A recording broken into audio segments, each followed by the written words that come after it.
Let's do the question. I've given you all the things. Remember, it is illegal for any one of you people to tell me you are going to be so stuck that you can't even differentiate the methods. You have to differentiate because you know all the methods, okay? Finding the gradient now is application.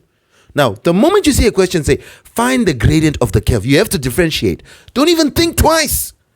Gradient is part of the things we do with a derivative. So where is my equation? I'm going to rewrite the equation of the curve. Xy squared plus ln of x plus 2y is equal to 1. Now I analyze this thing. What is this? This is an implicit equation. You cannot make y the subject here. Because how are you going to take it out of ln? And you have this other y squared there as well. So how are you going to make y the subject? It's impossible. So what am I going to do? I will just differentiate. Now let's go ahead and let's do it.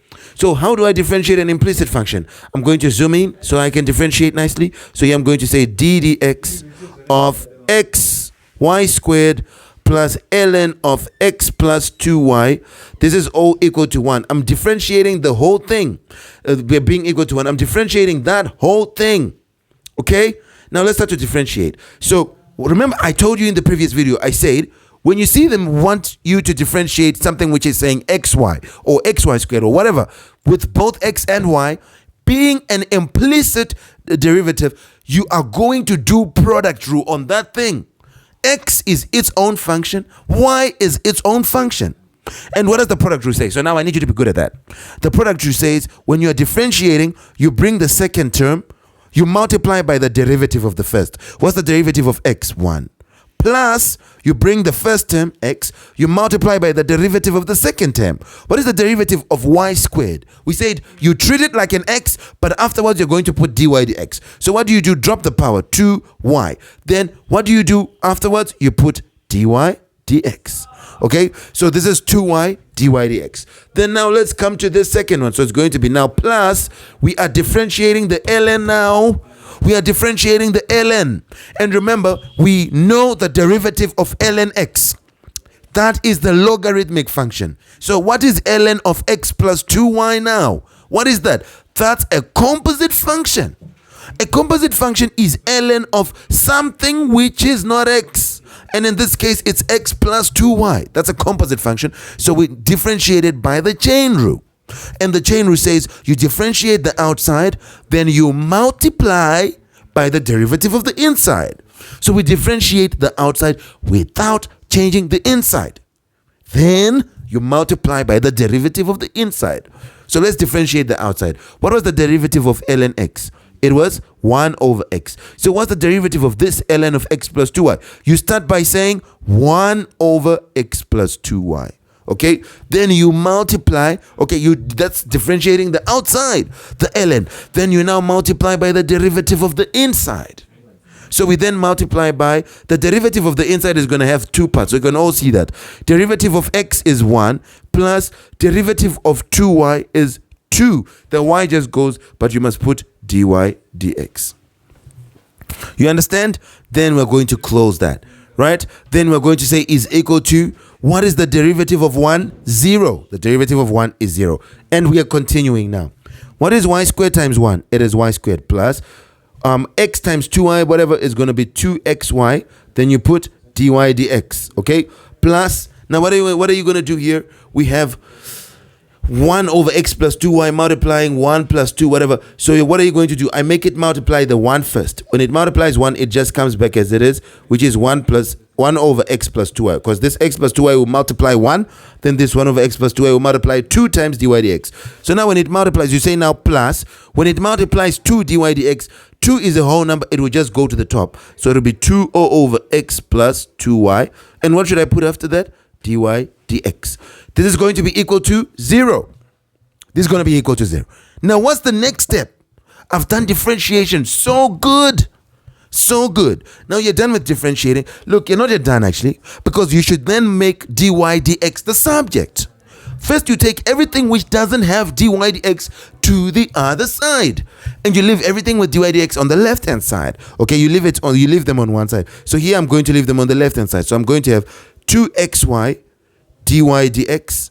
Okay, and then what is the other one? 2 over x plus 2y. So plus 2 over x plus 2y. And this is again dy dx.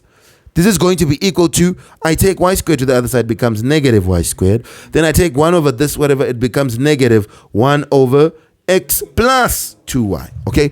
Negative 1 over x plus 2y.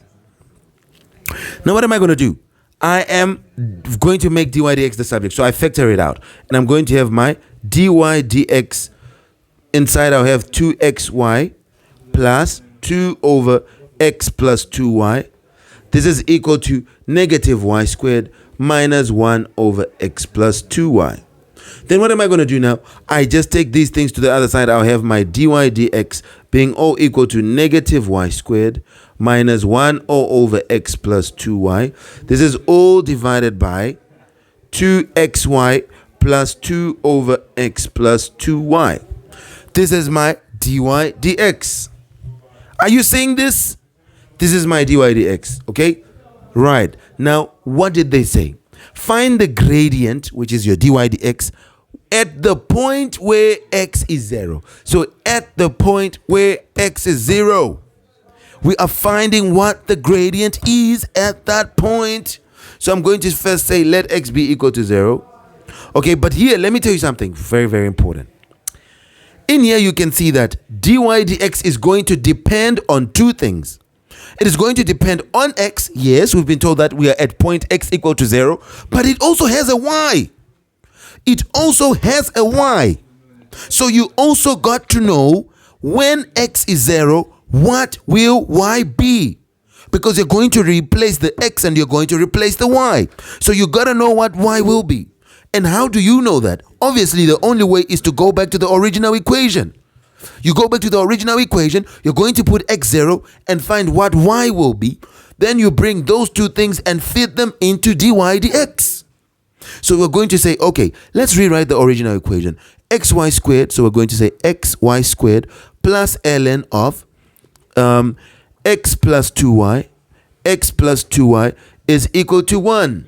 Now we are going to say, let x be equal to 0. So what will we have? Wherever there's x, we're putting 0. So it will be 0 times y squared plus ln of 0 plus 2y is equal to 1. 0 times y squared is a 0. Anytime you multiply anything by 0, it becomes a 0. Plus, there's no need to say plus anyway, because the first thing is a 0. Now we have ln of 0 plus 2y is just ln of 2y is equal to 1. Which means that 2y will be equal to, if I take ln to the other side, it becomes e. So 2y will be e to the 1, okay? 2y will be e to the 1, which means y is equal to e to the 1, which is just e over 2. This is my y. Y will be e to the 1. So I can say you have x is equal to 0 and y is equal to e over 2. Now you're going to put your dy dx again. What was your dy dx? You saw that my dy dx was actually equal to negative y squared. So let's put it negative y squared minus 1 over negative y squared minus 1 over x plus 2y. X plus 2y. All divided by 2xy. That is 2xy plus, I say plus 2 over x plus 2y. Okay? Is it fine?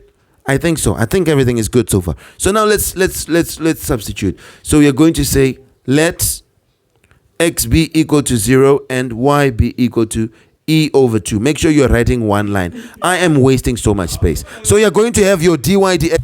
So you're going to say now dy dx is going to be equal to, where there is y, we are putting e over 2. So it's going to be negative e over 2 all squared minus 1 over, where there is x, we are putting 0. 0 plus 2 times e over 2. 2 times e over 2. Okay, look at how good this is. O over 2 by 0 by e over 2 plus 2 o over 0 plus 2 times e over 2. This is looking good, isn't it? What are we going to have now? It's, okay, make sure the negative is there. So e over 2 o squared is, the negative is outside. Can you see the negative is outside? Good. So it's going to be negative e squared over 4. Then minus 1 over 0 plus, that's nothing. 2 times e over 2 is just an e rather. So it's 1 over e. All divided by 2 times 0 is 0 times this is just a 0 plus it's now going to be 2 all over 0 plus 2 times whatever, it's just going to be an e, because the 2 and the 2 will cancel. You just get an e. So what am I going to have now? This is the one to simplify, and we are getting our final answer, people. We're getting our final solution. This is my dy dx, okay? So I was writing bigger things so you can see, but I'm going to shrink them a bit so that I make them fit. You are going to have to write them nicely from start. Right, I'm going to now do this. I'm highlighting. Oh, we still have more working space. This is still the same question. Okay, no problem. So let's keep going. This is our working space. I can see that. So we can still have our dy dx being equal to negative e squared over 4. Negative e squared over 4. We don't want to make a mistake now. Okay, minus, let me see. Oh, this is the same thing we had. Minus 1 over e, or over 2 over e. Now let's just finalize. Okay, so don't lose a mark in closing off. Now let's just close it off. So see, we are dividing by a fraction. So obviously, we're going to multiply by the inverse of that fraction. Okay, reciprocal, right? You reciprocate it. It means you flip it. So it's just going to be dy dx is equal to, well, I can bring negative outside, and I'm going to have e squared over 4 plus 1 over e, because I've put the negative outside. Be careful. So I remove it here and I remove it there, right? And then I'm going to multiply by what? E over 2 now. It's e over 2 because I'm now multiplying it. I flip it. So now this is going to be negative is still outside. You can have the negative outside. You can have negative outside, and then we bring in the e. Okay?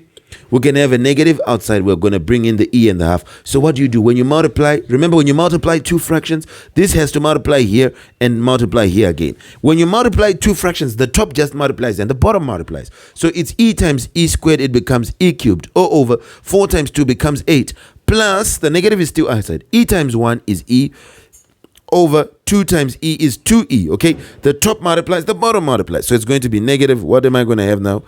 E cubed over 8 plus the e, and the e will cancel. So I have a 1 plus 1 over 2. This is what I can have. And I would be having my answer. What is this? This is your dy dx.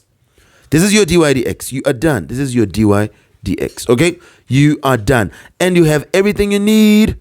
This is the final solution. So anyway, if you also want to have, for example, make this thing a whole number, that means what you're going to do is you're going to multiply by 8. Okay, you're going to multiply by 8. That is if you want to have this e cubed remain alone. So if I multiply by 8, and in other words, I'm taking the 1 over 8 outside. I can take the 1 over 8 outside. It means inside I am multiplying by 8. So if I multiply by 8, I'll remain with just an e cubed. Plus here, I would say, what is half times 8?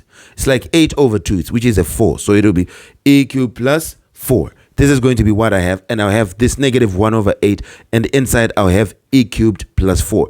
Okay, and this will be my final solution. So you factored the 1 over 8. The 8 was in the denominator. You factored it out. When you're factoring it out, if you're factoring 1 over 8 out, it means inside you are multiplying by 8. So that means, well, that is why we multiplied the half by 8.